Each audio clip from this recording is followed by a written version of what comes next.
overall, like, coach said in the locker room, like, we were down 3 the first quarter, down 5 second quarter, and then lost by 3 in the third. Like, Caitlin Clark, the rookie sensation, just got her first taste of playoff basketball, and boy was it bitter. She shot 5 of 16 from the field, and the Fever got crushed 87-62. Is this a sign that the playoffs are too much for CK, or is it just a bump in the road for our rising star? Let's talk about what's at stake here. This was the Fever's first playoff game since 2016.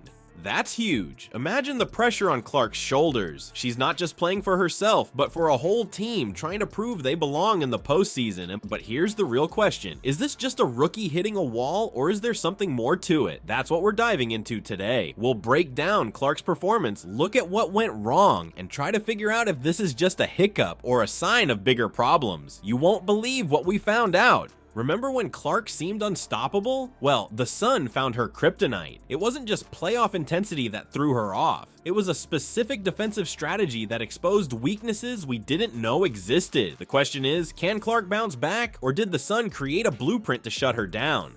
yeah, obviously got me pretty good in the eye. I don't think it affected me. Honestly, I felt like I got good shots. They just didn't go down. And Let's talk about the Connecticut Sun's defensive game plan. They had a secret weapon, and her name is Danana Bonner. At 6'4", Bonner towered over Clark, using her length to disrupt the rookie's rhythm. It was like watching a completely different player out there. The Suns' strategy was simple but effective. They put Bonner on Clark as the primary defender, and suddenly Clark couldn't find her groove. Her shots weren't falling, her passes weren't connecting, and the whole Fever offense looked out of sync. Think about this. Clark shot 5 of 16 from the field and only 1 of 6 from three-point range. That's way below her usual standards. It's like the Sun found a way to turn off her superpowers. obviously a tough time for that to happen. Like, I got some really good looks. I felt I had three wide open threes in the first half that, like, you usually make. So. But here's the thing, it wasn't just about Bonner. The entire Sun team cranked up the intensity. The playoffs are a whole different beast, and Clark got a first-hand taste of that playoff physicality. It's like going from playing pickup at the park to suddenly being in the middle of a rugby match. You know what's even crazier? The Sun had clearly done their homework. They knew exactly how to get under Clark's skin, forcing her into tough shots and disrupting her playmaking. It's like they had a crystal ball and could predict her every move.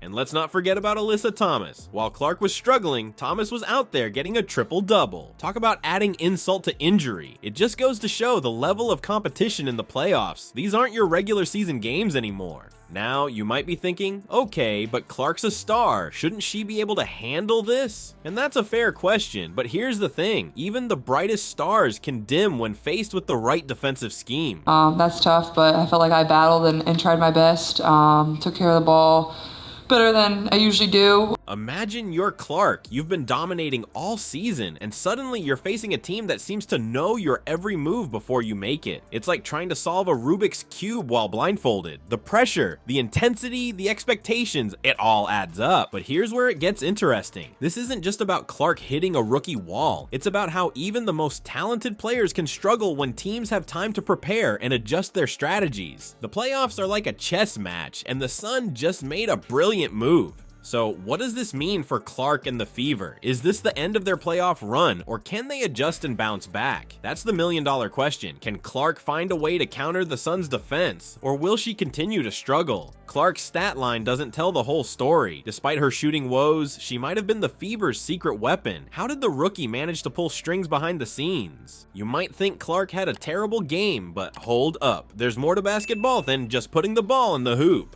Clark dished out 6 assists in her playoff debut. That's huge.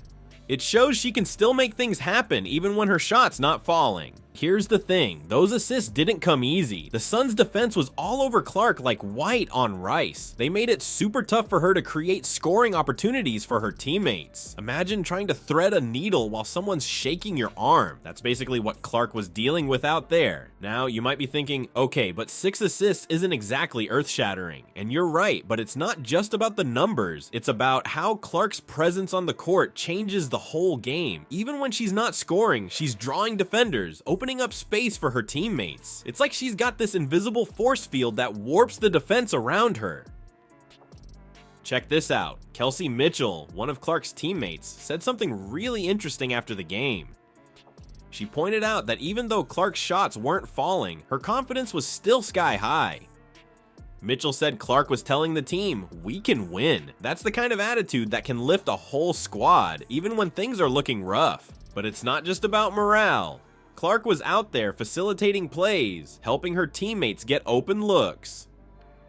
Sure, not all those shots went in, but that's not on Clark. She was doing her job, creating opportunities. It's like she was the chef in the kitchen, whipping up these amazing dishes, but someone else kept dropping the plates before they got to the table. Here's where it gets really interesting. When you're watching a game, especially a high-pressure playoff game, it's easy to get caught up in who's scoring the most points, but that's not always the best way to measure a player's value. Clark's performance is a perfect example of this. She might not have lit up the scoreboard, but she was out there making plays, keeping the offense moving, and giving her team a chance. Think about it like this. In a tough situation, do you want someone who's just going to keep chucking up shots, hoping they'll start falling? Or do you want someone who can recognize when their shot's not falling and find other ways to contribute? That's exactly what Clark did. She adapted, she fought through the pressure, and she found ways to make an impact. And let's not forget, this was Clark's first playoff game ever. The fact that she was able to contribute in meaningful ways, even when faced with a defense specifically designed to shut her down, is pretty impressive. It's like she got thrown into the deep end of the pool and still managed to keep her head above water.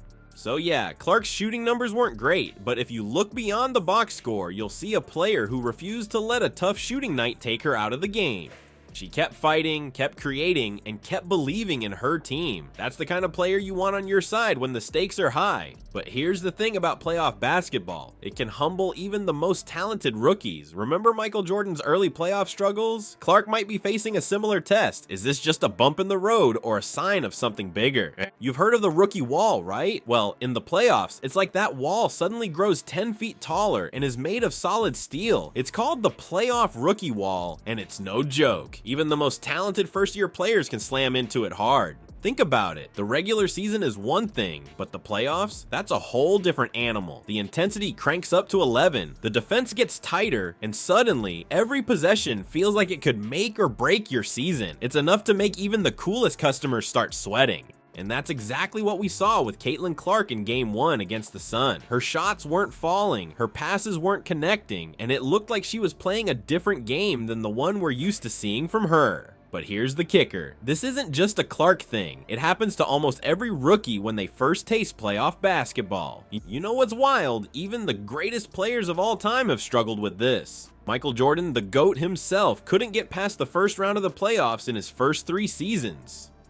That's crazy to think about now, right? But it just goes to show that the playoffs are a different beast entirely. So what does this mean for Clark? Is she doomed to struggle throughout the playoffs? Not necessarily. See, hitting this wall is actually a crucial part of a star player's development. It's like a rite of passage. You've got to face the fire to come out stronger on the other side. And here's where it gets interesting. Despite her struggles on the court, Clark's confidence didn't waver. After the game, she told her teammates, "We can win." That's huge. It shows that even when her shots aren't falling, she's still got that killer mentality. That's the kind of attitude that separates the good players from the great ones. But let's talk about something else that might have affected Clark's game. During the match, she took a hit to the eye. Now, you might think that would throw anyone off their game, right? But Clark, she brushed it off like it was nothing. In a post-game interview, she said, "I don't think it affected me honestly. I felt like I got good shots. They just didn't go down." That's the kind of toughness you need in the playoffs. It's not just about skill, it's about mental fortitude. Can you keep pushing when things aren't going your way? Can you stay confident when your shots aren't falling? Clark's showing that she's got that fighter's mentality, even if the results weren't there in Game 1. So what does all this mean for Clark's future? Well, that's the million-dollar question. Will she be able to adjust and overcome this playoff rookie wall? Or will it take her a few seasons like it did for Jordan?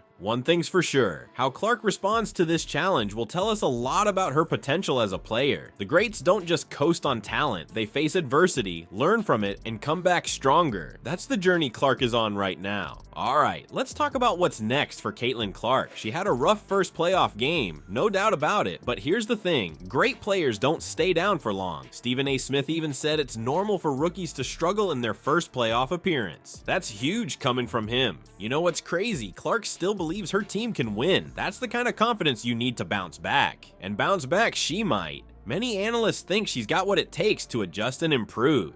But here's the real question. Can Clark turn things around in the next game? It's do or die for the Fever now. Will we see the Clark we know from the regular season, or is the playoff pressure too much? What do you think? Is Clark going to come back stronger, or is this the end of the road for the Fever?